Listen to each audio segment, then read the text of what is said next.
kita dari Polrestabes Makassar hari ini malam Jumat, ya, tentunya malam baik, kita melaksanakan sholat taubat dan zikir bersama seluruh tahanan kita di Polrestabes dan di polsek-polsek dengan cara Zoom tadi.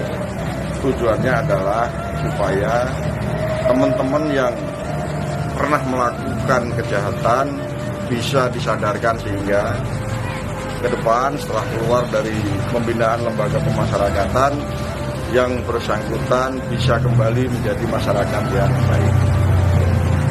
Ada berapa jumlah tahanan? Seluruh Polrestabes beserta Polsek ada sekitar kurang lebih 500 orang. Bang, apakah ini bagian dari proses restoratif batinnya, Bang, atau seperti apa, Bang? Ya, selain kita juga mempertemukan para pelaku dan korban atau keluarga korban, dalam restoratif batin kita juga akan menyadarkan orang-orang yang pernah melakukan kejahatan maupun pelanggaran hukum. Meskipun tetap mereka harus mempertanggungjawabkan perbuatannya, namun kita berharap supaya ke depan mereka semua bisa kembali menjadi masyarakat yang baik dan taat kepada hukum.